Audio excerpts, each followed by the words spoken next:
Well, ladies and gentlemen, I'm the chairman and the speaker. So I just introduced myself, Peter Rowlands, from the University of Liverpool. So I'm going to talk about the inside the Dirac equation. Let me just call the share screen.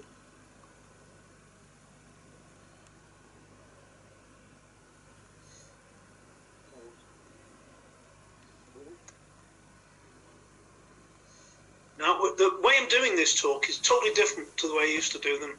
I used to come up with my ideas and explain why they work for this and that and the other. But I found that's a bad strategy. It's much better to start with something that's known and accepted and show how, by pulling this out the right way, you can get to the right ideas. So I'm going to try that this time. This is a bit experimental because this is a huge file and I'm not going to get through all of it. But this is a preparation for a paper I'm hoping to submit to a particular journal. Though we'll do something for ANPA as well. What do I press to keep it going? Do I have to keep it? Doesn't work. On the keyboard. I know, I've tried it on the keyboard. Okay, we'll start with the three most famous quantum mechanical equations, the Schrödinger, Klein-Gordon and Dirac. And we're using the convention h bar equals c equals 1 all the way through this talk. So those are the three equations, and these are what people have used for quantum mechanics. Now the first two of those equations, we can start with something that looks classical and change it over by using the standard operator formalisms that we can do for those. So, in the first case, we use the E minus V equals P squared over 2m. And from the Klein-Gordon, we use E squared minus M squared equals P squared because we introduce relativity as well. And it's important to show that the Klein-Gordon will reduce to the non-relativistic when M is very large. And the thing is that never ever is E squared minus P squared equals M squared not correct. It's always correct. It's just that we don't notice it if M is huge. Now the Dirac equation is different from those. It's plucked out of the air. You can't take a classical equation in the ordinary way and introduce abstract mathematical concepts. You can't do that. But what you can do is introduce new concepts, and Dirac introduced these terms alpha and beta from nowhere. But the purpose of that was to reduce a squared equation in squares, into an equation in non-squares, a linear equation. And it seems rather ad hoc. It works, but you know, it's just to introduce anti-commutativity so you can get rid of the unwanted cross terms when you're squaring. However, I don't think that's the right way to look at it. Alpha and beta are actually incredibly significant introductions to quantum physics. We've not really got to the bottom of them yet because we haven't really understood everything about them. They're not just mathematical operators for a convenience. There's something more than that. We'll show them there's plenty of significant meaning. So, Dirac equation, it uniquely applies to fermions. No other equation only applies to fermions. And these are the most fundamental physical systems, so it's a special equation in many ways. And this forcing us into using this abstract mathematics forces us to confront nature in a way that we've never confronted nature before. We simply force into it by mathematical considerations. And now Dirac managed to get some immediate physical meaning out of alpha and beta. He realized that they could be represented by 4x4 matrices, with just ones and zeros and stuff like that in, and found immediately that there were 4 simultaneous solutions for a single particle. And he said these could represent particle and antiparticle, spin up and spin down, or left and right-handed. And this is quite extraordinary because your solution has to include an antiparticle as well as a particle. And this is something new.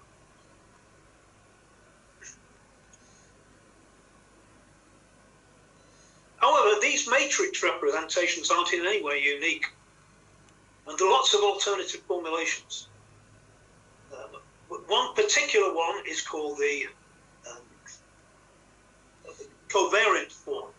And the reason is that in the original equation it's not covariant because you don't have, the gammas are not, the alphas and betas are not just on the dt and dx. However, in the covariant form, we replace beta with gamma naught, a new concept, and it's the same thing, but we give it a new name, and we make beta times alpha a new component, gamma, with 3 components. And we multiply all the terms by gamma in a 0 in advance, so we get the equation on the left and the abbreviated form in the next bracket equals 0. And the 4 terms are mutually anti-commutative 4x4 matrices. They square respectively to the identity, minus identity, minus identity, minus identity. And there's a 5th anti-commutative matrix which doesn't appear in the equation, which is also square root of the identity, defined as I gamma naught, gamma 1, gamma 2, gamma 3. Now, if we multiply the gammas together in every way, we do tensor product, we get 64 terms, and that's what it looks like. And so we now know that this gammas are not just 4 objects, they're part of something bigger, a group of order 64.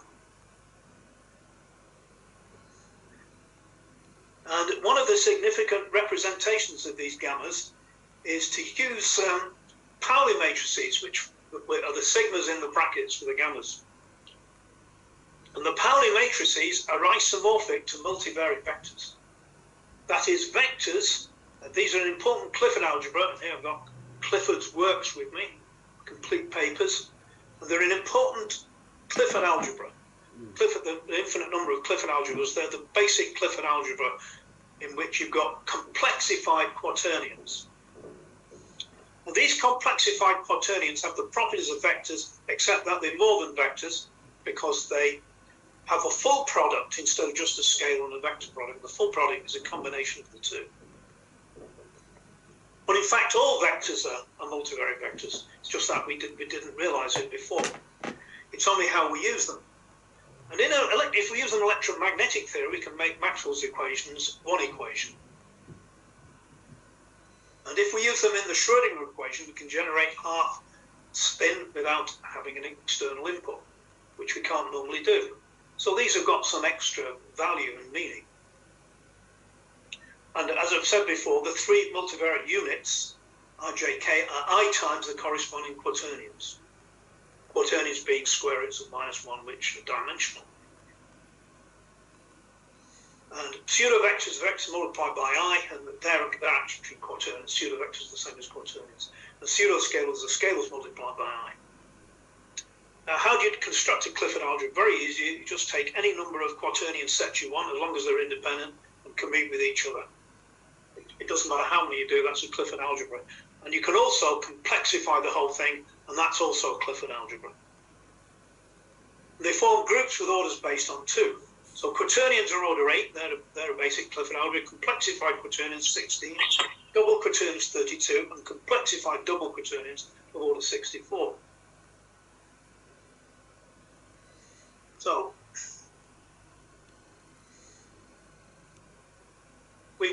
lots of people, even Dirac himself, said the Dirac algebra is equivalent to a Clifford algebra. And they just said that and they've done nothing about it. Or if they've done something about it, they haven't done enough. If they're order of 64 and they're Clifford algebra, then there's only 3 algebras that fit that are Clifford algebras. There can be a double quaternion, so quaternion multiplied by another quaternion all the way through, tensor product, a vector quaternion, a multivariate vector multiplied by a quaternion, or a double vector. And it doesn't matter which of those we choose, we get the same results. But one thing about the double vector is it suggests that there are 2, that if this is a very fundamental equation, this is very fundamental mathematics, it's like having 2 spaces, 2 full vectors. One of the ways that you can derive them is by using 2 sets of Pauli matrices, which I said are isomorphic to vectors. So once you recognize this, the whole matrix structures are an option. We don't have to use Dirac's matrices or anybody else's version of them. They're useful in many ways, but they're not as useful as other methods of doing it. We can use algebraic symbols and at any time convert them to vectors if we choose. We get much more manipulability if we do that. Now with Sydney, I've done a paper in which we do 8 equivalent ways of generating the algebra. And we've mentioned the first 3 already. And then you can have all the products of gamma to gamma 5. You can have all the products to gamma 3, and then just use I instead of gamma 5. You can have the products of beta and alpha and I. And 2 sets of polar matrices, I mentioned that one. And you can have the full set of 4x4 matrices. And we've done all of those, worked them all out, all 64 terms, and shown how they match each other totally. Well, the first 2 are particularly interesting because these suggest physical meaning. These aren't just a mathematical operation, there's physical meaning to this. And that's how we get a vector quaternion algebra. The reds are a set of quaternions, and the blues are a set of vectors. And we've also got complex I in black there. Now, what I want you to notice there is that we've got 6 on one side and the minuses on the other side. We've got 6 objects. Now, these objects here, and say take the top row, these objects could be slotted into the 5 positions in the Dirac algebra. The ones for, in order, momentum, energy, the first 3 for momentum, the second one for energy, the third one for mass. Or if you like, d by dt, and del, and the mass term.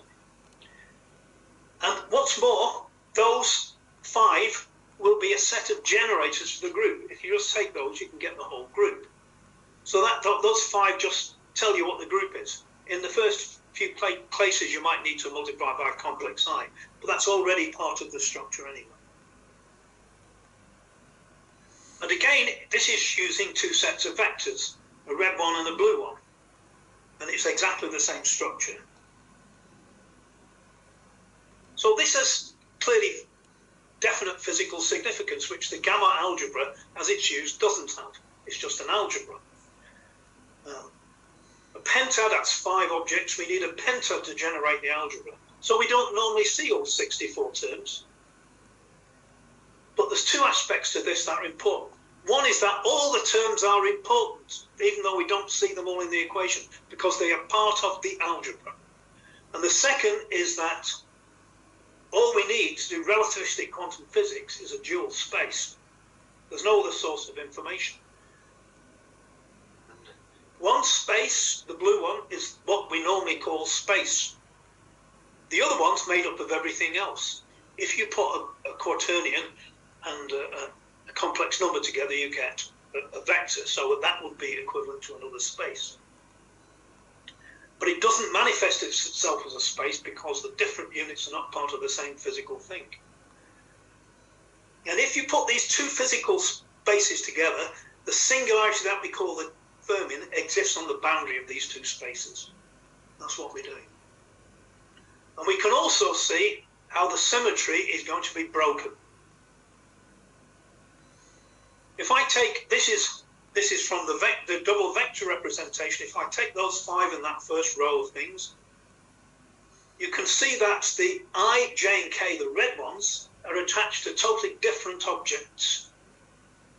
The middle 3 are attached to a vector, and the outer ones are attached to, the K isn't attached to anything, and the J isn't attached to anything, but the middle one is attached to a vector. And we've broken the symmetry.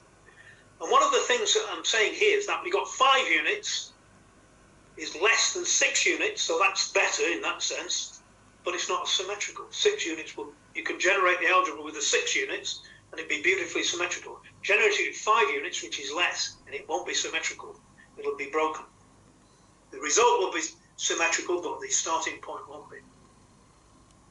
So I'm going to do my vector quaternions, and I'm going to take, I've got a complex number, I've got a vector, I've got a unit, just a scalar unit, and then I've got a quaternion.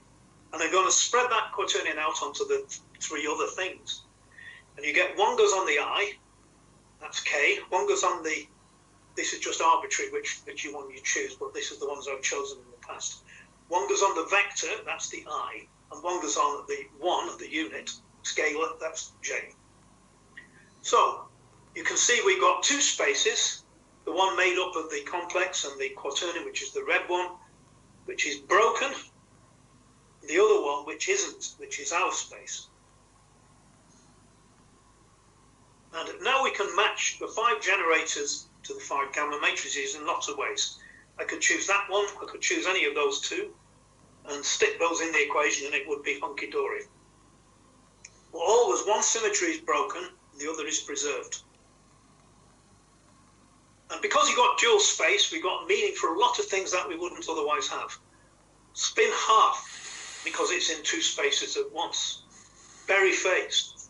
Zitterbewegung, switching between the two. Vacuum, what's vacuum? That's the other space, isn't it? And lots of other things. And we're getting the first inkling of what the standard model is about because we've got 5 asymmetric generators. And we haven't done anything other than manipulate the Dirac equation. We haven't got anything new physics in here. It's just pure mathematics. Now, people have argued that we've got a formalism which works because they do equations and they do Dirac equations, they get answers. But they don't get very many answers for it. It doesn't work very well. It doesn't give us the standard model at all. There's no explanation for their mathematical structure. You've got a whole apparatus of stuff we don't really need. Spinors, primitive and impulse, minimum left ideals. Not at all necessary. There's no symmetry in the existing formalism. It's a horrible mess. And there's a lot of redundancy. And even you've got a free particle, the simplest solution you could possibly imagine, a free particle. And you try to actually do the Dirac solution for that. You don't get one equation, you don't get one idea, you get 4. You get 4 wave functions and you get 4, it's just impossible to do. And you also mix up E and M and P, PX and IPY. No counterpart in nature to those. So the gamma matrices, when you actually do them and put them down as matrices and see how the equation works out, you just get a big fragmentation. You mix up energy, momentum, and mass. It takes up a huge amount of space. You need 64 units to do it because you've got 16 times 4 spaces.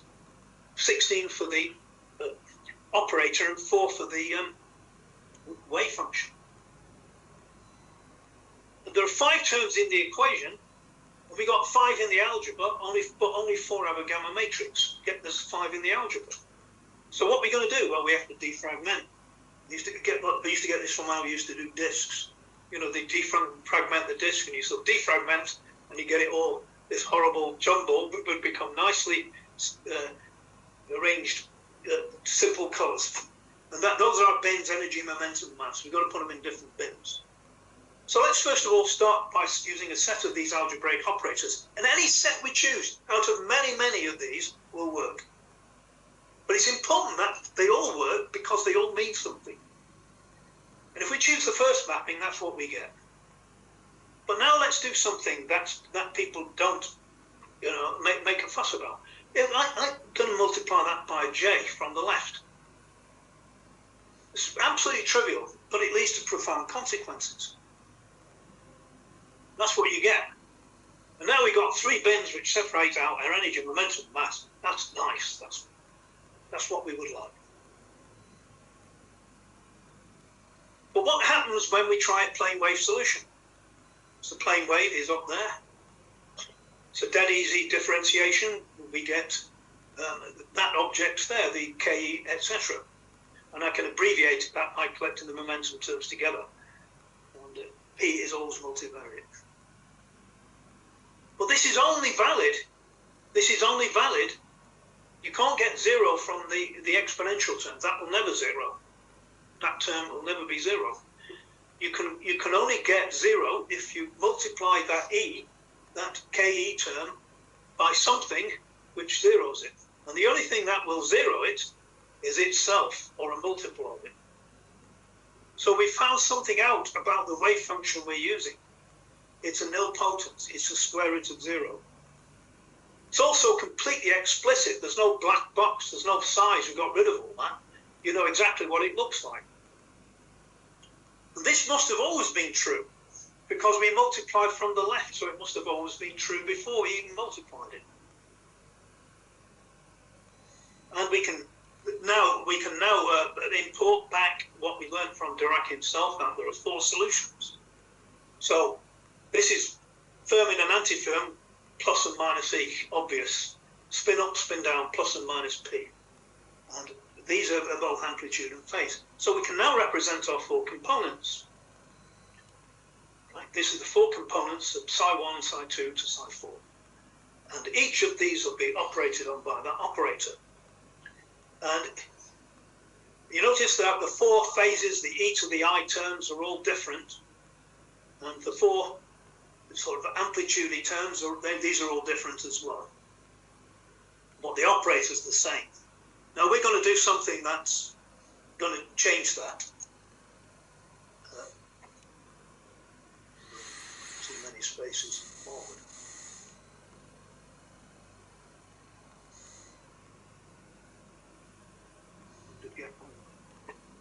Got to go. Got miles past it, haven't I? Hold on.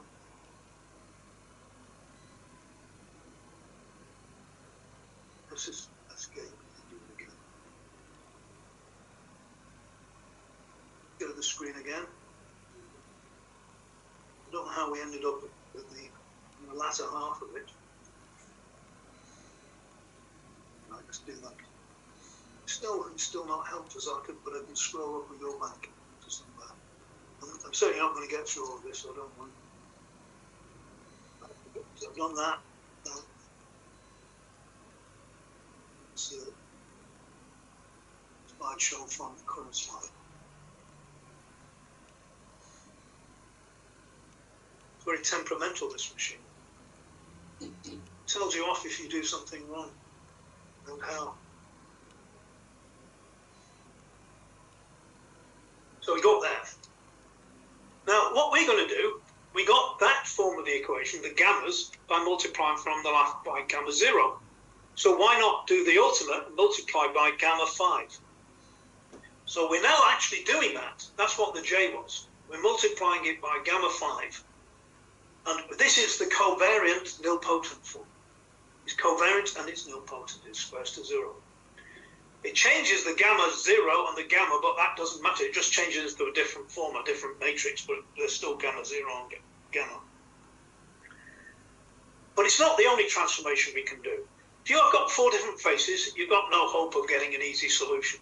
You need one phase, because that's the thing you have to guess to solve this equation. You've got to guess what the phase might be. And once you guess the phase, everything else flows. So if you remove the 4x4 matrices, we can actually linearize it, but it also gives us more logical space because we can manipulate the other terms a lot easier if we do that. We'll show. We're going to transfer the signs of E and P from the phase to the operator. So before we had one operator and 4 phases, now we've got 1 phase and 4 operators. Okay, can you see that, what I've done there? I've got rid of any plus and minuses in the E to the minus term, they're all the same, and it's been transferred to the operator term on the left. And by the way, I don't use sigmas in any of this because we don't need them if we use multivariate vectors. So we've got the Feynman representation of negative energy states associated with negative time there. If you look at that, negative time, the opposite time, you get the opposite energy. And so with only a single phase, you get that expression.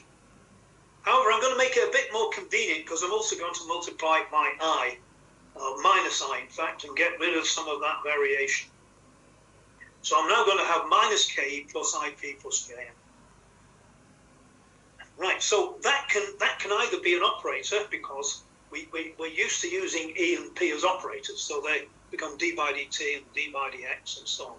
They're just operators, or they're parts of the eigenvalue, the wave function, energy and energy and momentum. So if that's a nilpotent, then we just stick that down and we get that equals 0. And it's convenient if we've got 4 terms to make the first a row vector and row vector and the second a column vector. But we'll just imagine that that's the case instead of bothering to write it down. And of course, this is a perfect expression of Pauli exclusion. No two can be the same. Because if we got two have got the same amplitude, then they're the same, and they can't be the same because they will zero each other. And now we can do the Dirac equation in a dead easy way. It's a dead easy equation to create now. We take the Einstein relation without the C's, factorize, and then just change the first bracket into operators. Stick the phase factor at the end. Very easy. And we don't even need to actually put the operators in. We can just take E and P to be operators. So it's dead easy now. And we can also create the Klein-Gordon equation out of the same structure, because that's just two lots of that, the same operator.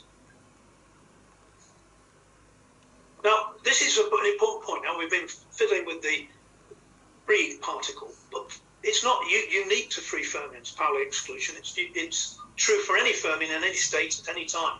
And now we're going to make a big change. We're going to say all fermionic amplitudes in all states are nilpotent. And if it works, then it works. And if it doesn't, we throw it out. But we know that it does work, otherwise I wouldn't be telling you. We say the most general form of a wave function is nilpotent, and we should seek nilpotent solutions for everything. And if we get that, we got a zero condition, and that's always been the way to universality. Newton's third law, conservation of energy, Lagrangian operators, all that sort of thing. And now we don't need an equation at all. We've actually got rid of all the equations of quantum mechanics. We just need an operator. So if we got an operator of that form, it will completely determine the phase that determines the nilpotent amplitude. And I was mentioning rhyming slang the other night, and essentially you have one word, you have the thing that rhymes with it, and then you have you have the thing that goes with it, and then you have the thing that rhymes with it. So you have an operator, you stick a phase term on it, and you get an amplitude, and that's the amplitude is what you play with. So once an operator is defined, we only need one phase. Dead easy. Operator acts like a tuned antenna. So finding a solution is just finding that phase. So the operator's out there, it finds the phase out there that it wants, among all the stuff that's out there in the vacuum. So we can replace E and P, if we like, with covariant derivatives. We can add potentials to them, potential energy terms. Or we can add the curvature terms if we're that way inclined, which I'm not, but we could. Well, that expression will always apply, whether there's any terms added or not. The phase term now, if we make E d by dt plus E phi, then the phase term is no longer a simple exponential, it's something else. But we have to work out what it could be. And any particle with a nilpotent wave function is automatically exclusive, Pauli exclusive. And the combination state in the identical particle is always zero. So let's try doing the other way we do Pauli exclusion, psi1, psi2 minus psi2, psi1, being antisymmetric. They're antisymmetric. So there'll be a difference between them. And what's the difference? Well, we work out the difference. Interestingly, it's minus 8i P2 cross P1 or 8i P1 cross P2. So immediately, yes, we've got Pauli exclusion the other way now because we've got the difference between psi1, psi2 and psi2, psi1. So the result is clearly antisymmetric, but it tells us something new because this is an important new aspect. Because if you look at that P1 cross P2 or P2 cross, that's all that's left. And the only thing that's stopping that cross product from being zero is actually the direction of the P1 and P2. Leave it off. The only thing is that's stopping it from being zero is the direction. And which means that fermions are simply determined totally by their direction in spin space. They're not determined by anything else. Magnitude doesn't matter or anything else. It's just that direction that matters. All must have a different direction. can imagine putting a plane on the vectors, on the end of each vector, and all the planes would intersect. And that would create a Euclidean structure if we had an infinite number. So this is just pure formalism. We've done nothing except, alter the formalism. It drives us towards an understanding of the universe that you can't separate the universe from the fermion. And now we start beginning to understand what we mean by vacuum. I suppose I have always been a believer in that everything is nothing altogether, fundamentally. That's the only way anything works, if you start from nothing. So suppose we want to create a fermion out of nothing. And we want it to have interaction potentials in it. We want a special fermion. We give it a wave function psi f. Then we're going to leave a hole in the creation that's left by that fermion, a hole in nothing, if you like. That could be described by minus psi f. And the superposition of the hole and the fermion is zero. It's just zero. So it's comprehensible only if the entire universe adds up to nothing. Vacuum is the hole in nothing left by the fermion. But of course vacuum isn't nothing, because a hole in nothing isn't nothing. To create the fermionic state with all those interaction potentials, we've got to create the environment, which means that fermion can exist. So it's the whole environment of the fermion is what we mean by vacuum. And all its effects have to add up to minus psi f. So the vacuum for any fermionic state is the rest of the universe, which makes that state possible to exist. And it must be a mirror image of the fermion state when you add up everything together.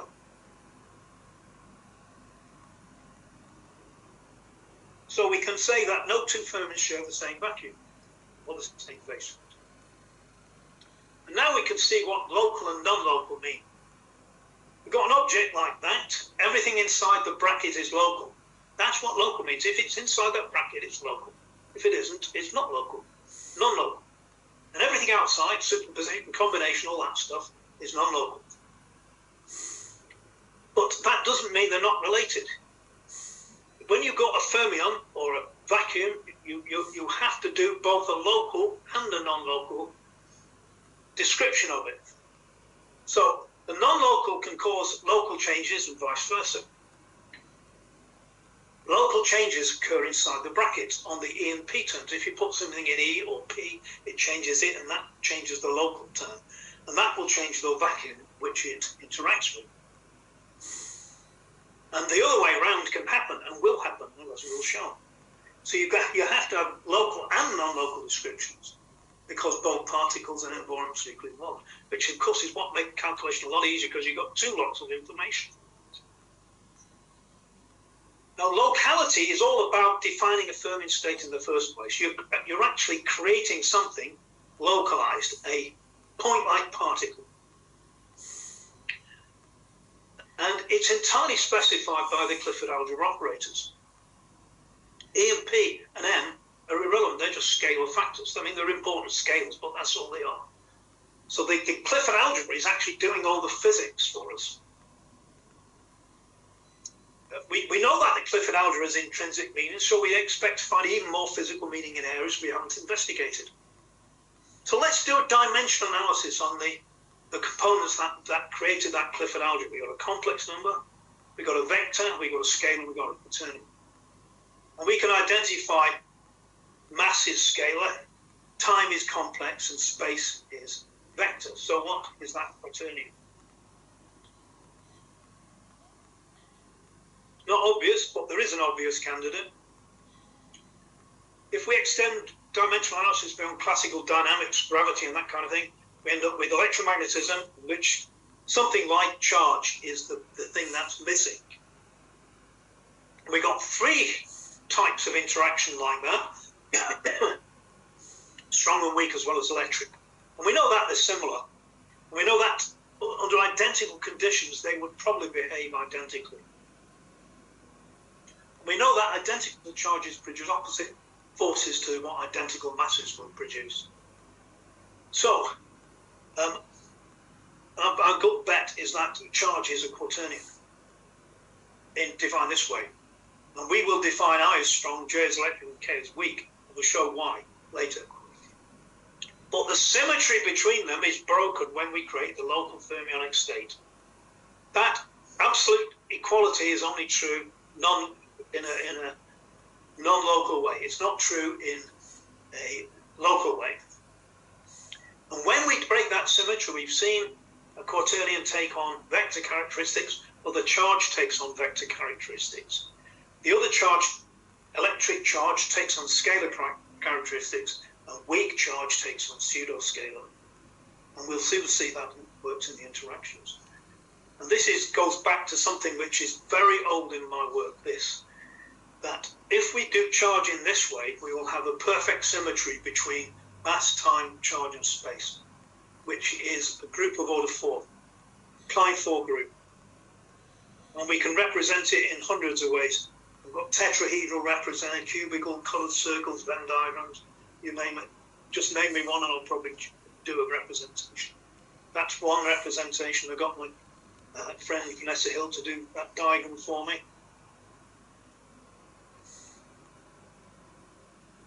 And I was saying these three properties here is what causes e to the I pi. Because the first property is essentially, that's e, because it's differentiation and integration, so it's conserved, non-conserved. The I, of course, is really imaginary, and the pi is the dimensional one, which is commutative and anticommutative, which rise from three-dimensionality. We got a table, Klein-Thor group, and I'm saying TCP, I need to do it that way because I've got my parameters organized in that form.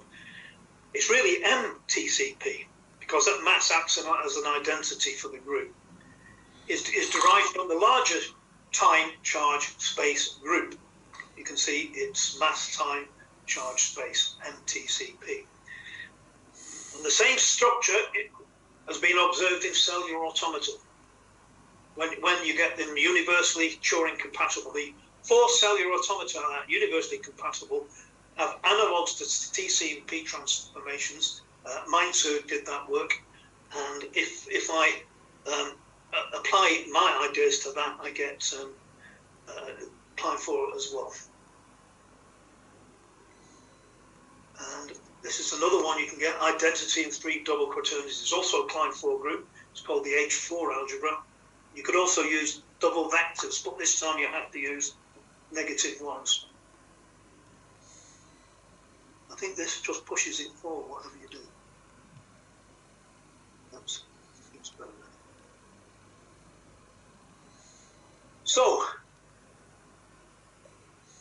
I'm saying quantization and relativity are automatic consequences of compressing the 8 original global units into a combined local structure, which is based on the generators of the group. Number 8. Oh yeah, I've got plenty of time. The physical meaning is in the algebraic operators. The compression produces the new local composite quantities. And by the way, something that struck me when I was looking at Dirac equation for a long time, they kept going on about 4 vectors. Well, that I d by dt thing, and I gamma d by dt, gamma naught, and what is it, the gamma delta, they are not a 4 vector. They include a 4 vector, but they are not a pure 4 vector because they need different quaternions in front of them to make it work. This is a CPT symmetry, can be done but using pre and post multiplication by I, K, and minus J and J. It's easy to show the results that come out of that. Now, if you look at why have we got 4 terms in the spinner, the basic state of the Dirac equation, we got 4 terms because you got the Lie term and the P, C, and T transformations of it. That's what it is. It's the identity of P, T, and C, or C, P, and T. They're like vacuum reflections of the real particle state. And I did some argument at one time about how the mirror reflection was actually one of these vacuum reflections. Now, a fermion can't form a combination state with itself, because that will zero immediately. but it can form a combination state with any of the vacuum reflections. And we would get boson-like objects like that. That's reflecting the E. Second one's reflecting the E and the P, and the third one's reflecting just the P. And those are TCP. And that will be a spin 1 boson, a spin 0 boson, or fermion-fermion combination, Bose-Einstein condensate, or Berry-Faison, or something like that. Now we can see immediately that spin 1 boson can't be massless. Because if it was massless, what am I doing here? Yeah, that's right, yeah. If we do that, we would get immediate cancellation. Spins, I'm sorry, I got it wrong. A spin 1 boson can be massless because we can write that first equation without zeroing. But you notice the second equation must zero if it's massless. You take the minus out, you've got the same term in the two brackets. So that one would zero. Spin 0 boson cannot be massless. So there's no Goldstone bosons. Higgs must have mass. And no fermion can be massless because if a fermion is reduced to the two terms, the E and the P, then you can't distinguish from other terms with the same ratio. So it can't be specified as unique. I'm just working out one of these using all 4 terms to show how you get a scalar multiple by doing the fermion, the boson. So we can define the entire structure of quantum mechanics by defining the creation operator for a single fermion as a nilpotent. And there are 4 creation operators, or 4 annihilation operators, or 2 of each, depending how you want to do it. And that's what it is. But only the first defines the real state, the other 3 are vacuum reflections. We can do it in another way. If we take the nilpotent object, i.e. Ke plus Ip plus Jm, and we pre-multiply by Ki or J, then you get the IKE, etc., multiplied by scalar. And you can do it an infinite number of times. So these are idempotent terms. Idempotent means it multiplied by itself, you get itself. 1 is idempotent, 0 is nilpotent. So these partitions we can describe as strong electric and weak interactions with vacuum. So I can do, if I write that first equation down there, first expression, then it's just the same as just writing the first bracket, because everything else is idempotent. But I can also apply the 2 Ks either side of the second bracket and change the E term over. That would flip the E term over. And so what you're getting there is you're getting fermion and its vacuum reflections to infinity is the same as a bosonic state. So a fermion is a boson in vacuum. It isn't in when we isolate it, but it is in vacuum. It's a boson as well as a fermion. So we can define an operator. Well, the equation is totally redundant in many ways. We only need the Dirac operator. We don't need the equation. Get rid of it because we've already got all the information we need. We give our state, and then what we do is we operate that as an operator on the phase factor, and we get an amplitude, and we square to 0, and we know what it is. I'm saying if you do a sum and a product of the nilpotent, you get another nilpotent. So we can see large-scale systems made of nilpotents are going to be also nilpotents. That's a very interesting fact. Did you say a fermion is a boson in vacuum? Yeah, fermion is the same as a boson in vacuum. And that's important for calculations, as I'll show. This is about helicity. I'll not say too much about that. So this is somebody quoted T.S. Eliot earlier. Quote T.S. Eliot again. Do I dare disturb the universe? This is Love Song of J. Alfred Prufrock. So the phase factor is now simply an expression of all the possible variations in space and time which are encoded in the creation operator. That's what it means. It's uniquely defined once the operator is specified. And so a fermion is just a set of space and time variations. The mass term is purely passive. It's convenient, but it's not necessary. And we can actually show we don't actually need it. And we can't define an isolated system. There's no such thing. Once we define a firmament, we've disturbed the universe. Energy conservation only works over the whole range. That leads up to those thermodynamics, which we won't bother doing. And this is using discrete differentiation, something Luke Kaufman's interested in. You can replace differentials by commutators, and I've done that. And what I find is I don't need the mass term in the operator. You can see my operator there in the middle equation has no mass term, just the the differentials. And this you get no potency. You get a mass term in the wave function, but you don't get it in the operator.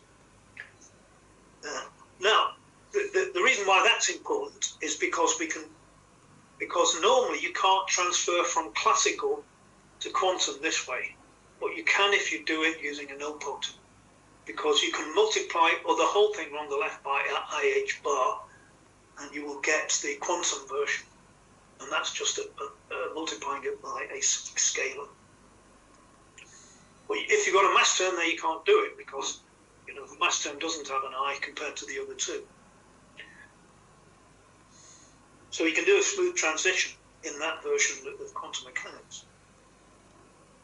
I'm saying something about mass there, but I'm going to leave it. I'm saying that mass isn't, of course, the rest term, as we know from Schrödinger's solution of the Dirac equation. You get set of a Weygunk, and that means that even so-called rest mass is motion, mass of motion. And let me show you, I got shouted at by all the idempotent people, some of whom used to be here at this meeting, because I said it's nilpotent. It can't be nilpotent. It isn't. It's idempotent. And there we are. You see those two equations? What's the difference? The only difference is that one small operator is on one side of the bracket in one, and it's on the other side in the other. It's the same equation. It's just differently organized. It's the same information. And they've missed out on the nilpotent because of that. Associates as well. Yeah. Thank you for that. So it doesn't make any difference in the physics or mathematics, but you learn more from the nilpotent version. And it must have been a nilpotent from the first, because you multiplied from the left. So whatever it was, and if you multiply it from something, it's not going to change fundamentally. And the nilpotent version is fantastic for calculation in a way that the idempotent isn't. But there's an extra constraint, which means that every firmament holistically and non-locally connects with the rest of the universe. And we get rid of a lot of the apparatus of quantum mechanics and quantum field theory. It's total garbage. Now, this is very significant, and I'm not going to do all this, but this is very significant to my argument. My argument is that everything's coming from those two terms that Dirac added for convenience. And so far it has. What I'm now going to say is that there are only 3 Dirac solutions for a point-like fundamental particle. Nobody's ever done this before. They've only found one of them. They've not found all 3. And it doesn't work if you've not got a nilpotent wave function. This is why those two terms added to the Dirac equation actually introduce nearly all the standard model in one form or another. And I'm going to outline what I'm going to do, but I'm not going to go through these calculations because they're too extensive. First one is the Coulomb interaction, the so-called hydrogen atom. And there I've actually used Dirac's conversion to polar coordinates. And you see that the del term has been changed to a bracket with d by dr and other terms in it. That's what Dirac did. If I look at that and then say it's got to have a nilpotent solution, well, it can't have, there's no way it can actually zero unless E has a 1 over R term in. 1 over R term is a Coulomb potential. So simply from spherical symmetry, you've got a Coulomb term for every one of these interactions. Just by spherical symmetry and nilpotency. So the K must have a 1 over R term, like that. Once I put that in, then it's a doddle. You can do it in 6 lines. There we are. That's the whole solution in 6 lines. But I'm not going to go through it today. Now, that's okay, but that's been done before. But even if it took 60 pages, it's still a solution. But I've got it in 6 lines. But I'm saying that there are only 2 other solutions which work for nilpotency. And one of them is Coulomb. It's always got to have Coulomb because of spherical symmetry, and a linear potential proportional to R. And the other one is Coulomb term plus any other potential. And the first one gives you the characteristics of the strong interaction. The second one gives you the characteristics of the weak interaction of the harmonic oscillator. Let's look at the strong interaction briefly. Now we got this quark model. What I'm saying that all that we're doing there is putting a combination state of 3 nilpotents. But of course we can't do that because it's 0. But we can do it if we separate out x, y, and z. Now we can do it. Now I multiply those out and say, let's suppose that we make x, the px, got a value of py and pz 0. Then what we'll end up with is if you see below the halfway down, you see the first equation there. On the right, you see what it turns out to be multiplied by a scalar, which we'll remove. If we put it in the middle, it'll look very similar, except that the p sign is flipped. It'll flip over. And if you do it at the end, it'll look like the first one, but the px, py, pz. So just by putting those in, we will get something that looks like one of those nilpotents. But we've got to be able to flip the I, so we've got to have equal numbers of plus and minuses to start with. Plus and minus p's, same E, mass. The proton must have mass, anything like that, must have mass, otherwise you can't do it.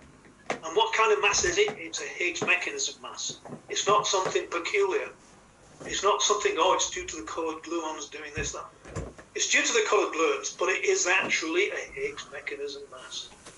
You've heard many people say 98% of the mass of the proton does not come from the Higgs mechanism. Rubbish. All of it does. It's just in a different form.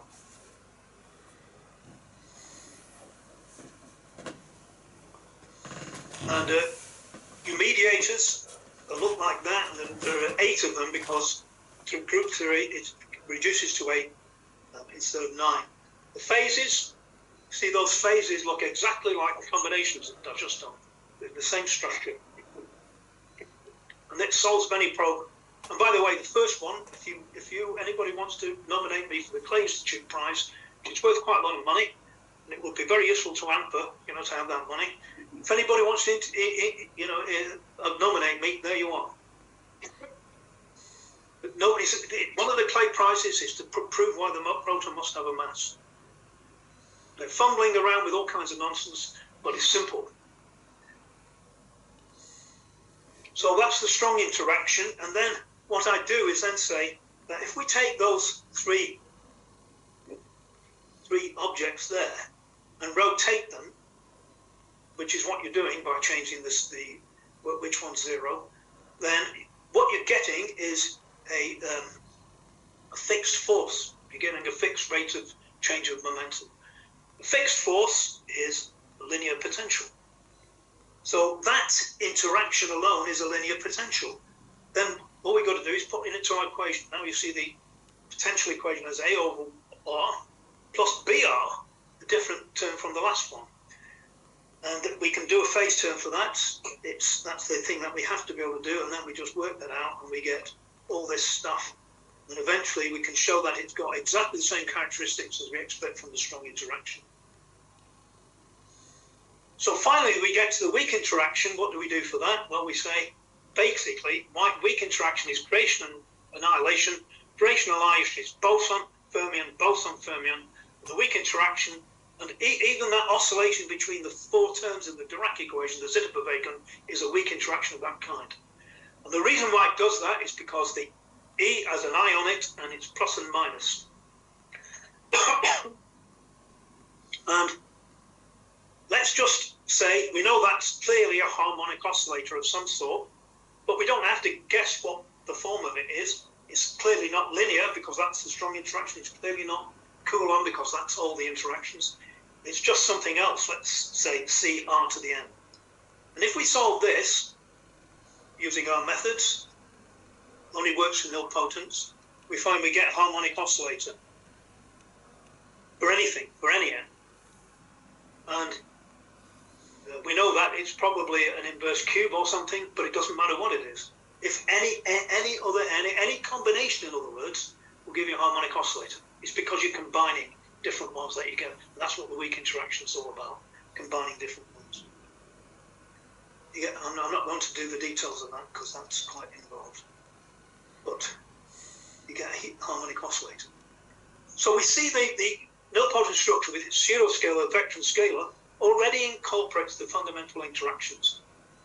This is half of the standard model is the fundamental interactions. And I'm explaining where they come from and how they fit in. I'm not going to go into the details again.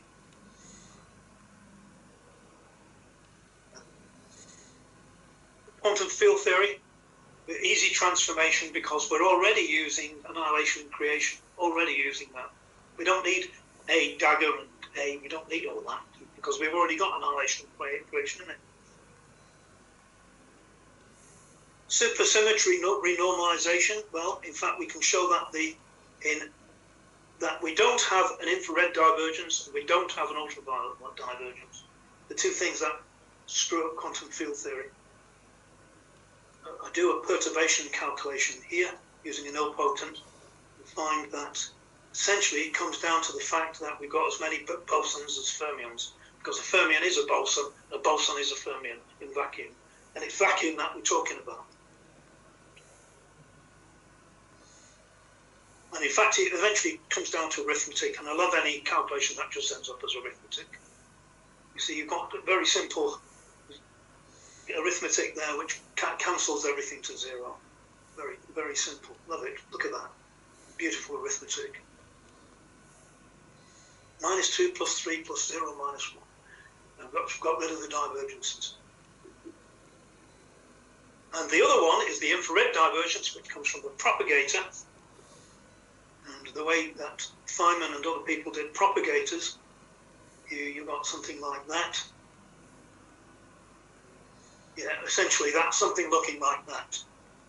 That's a fermion propagator. In other words, it's the inverse of the amplitude in effect. Now, the particle is its own singularity in these. I'm not going to go into detail. But I say that way of doing propagators, if they do a boson propagator, what they try to do is have a Klein-Gordon propagator. Now, they always talk about Klein-Gordon being the equation of the bosons. That's total nonsense. The Klein-Gordon is a general equation of conservation of energy, true for fermions as much as bosons. It's not a particularly boson propagator thing. So they create this Klein-Gordon propagator in order that it won't zero, because if you do the three terms in the Klein-Gordon and square them to themselves, it'll be zero. So they always change the sign of the M. Now, if we do it in terms of what we really have, spin 1, spin 0 paired fermions, we'll get something looking like that.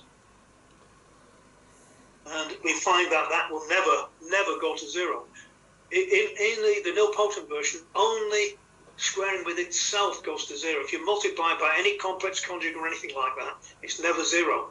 And the reason why the infrared propagators goes to zero is an artifact of their mathematics. It's not true. It's not a true bit of physics.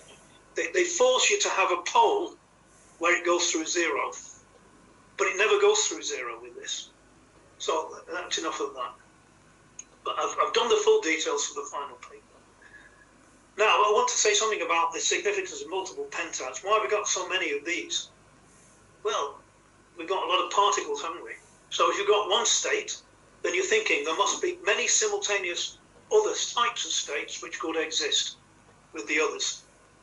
And if you look at these, you've got something that looks like the six fermion states. And that one is the quark states, because I've got an or between the first two terms and second and third term.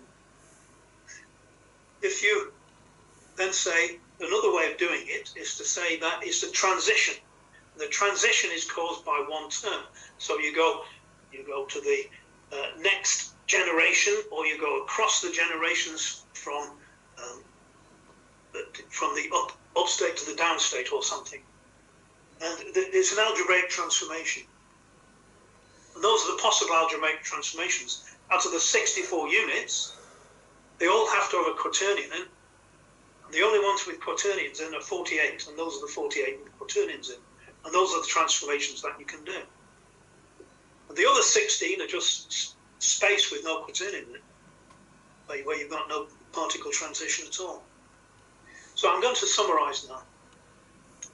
Dirac set out to produce a relativistic equation for the fermion.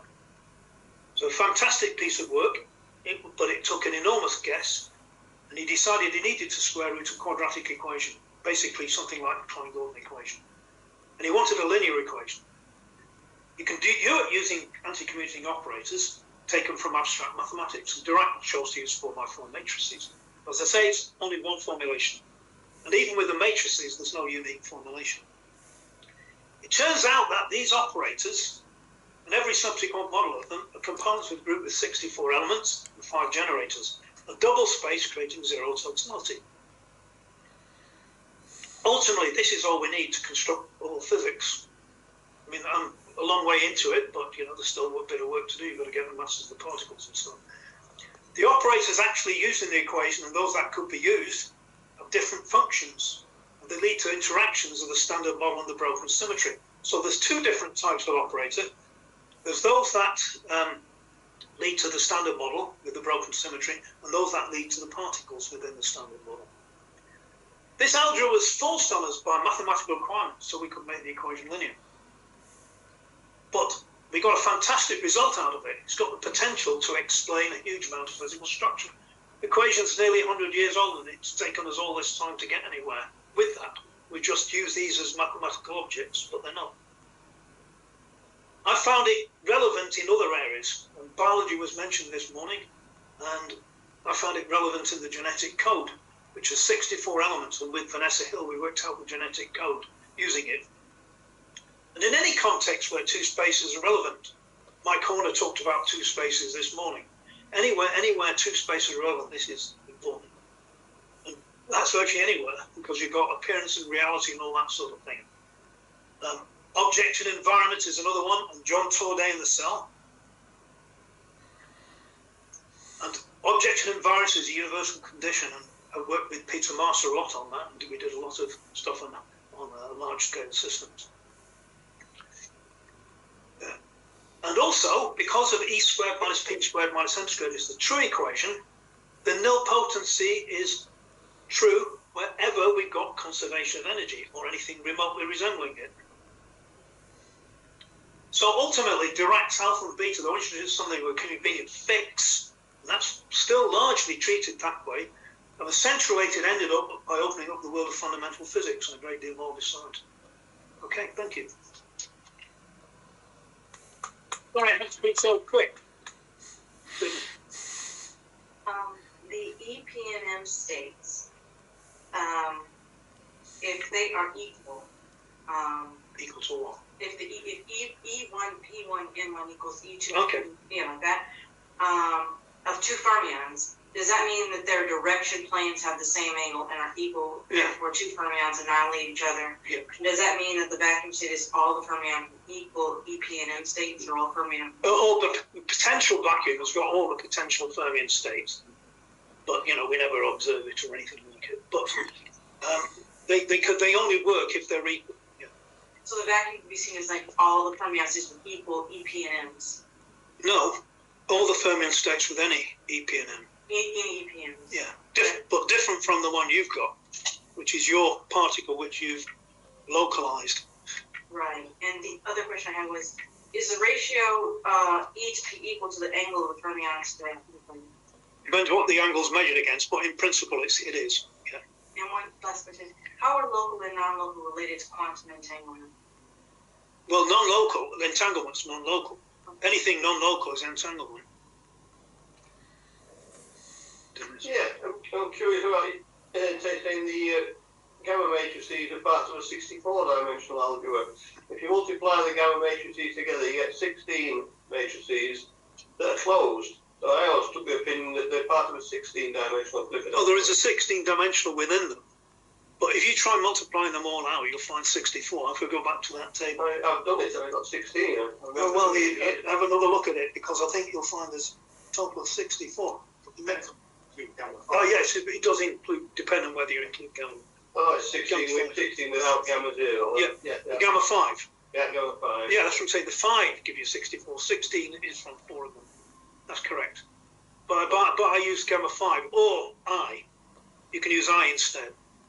And Sydney and I did all the possible potential versions of this. My memory's a little weak on this. We think all that gamma 5 is just all 4 gamma matrices multiplied together. That's correct. And I, and then gamma 0, gamma 1, gamma 2, gamma 3. But it's another way of including I in it. It's another way to, if you complexify it. It's another way of complexifying it. Okay. That's good. It's an alternative. So, how are we for time? Can we still ask a question? Yeah, I need to start the next presentation. Albert needs it. Yeah, Yeah. Albert, yeah. No? So it's an... Yeah, There's not. Oh, I can't see. Can you? No, we can leave the recording on for the questions. Albert? yeah.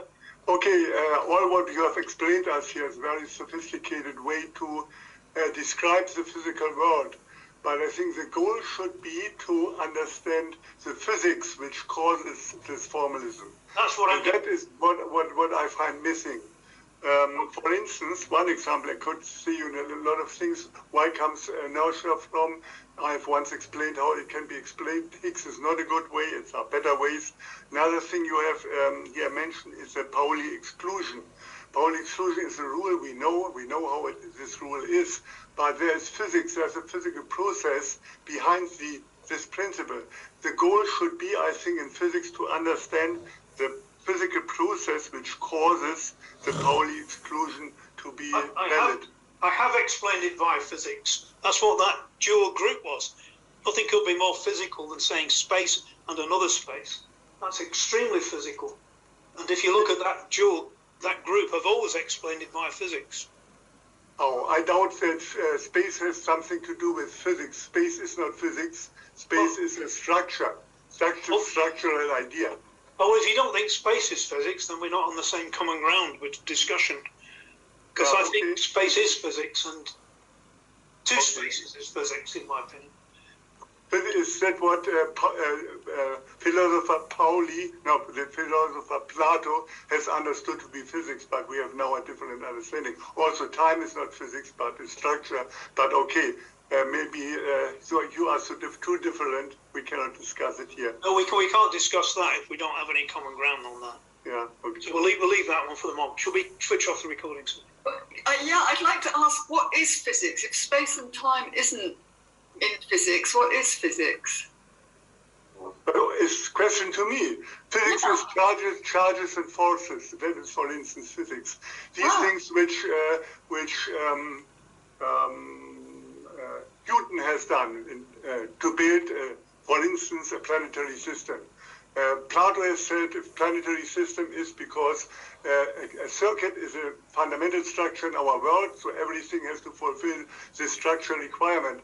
And Newton has started another way to say we have forces and masses, and that is physics, and we have lost it in the recent years, I think. Okay. Well, you can do Newtonian physics with what I'm doing, because Sydney's done some, haven't you?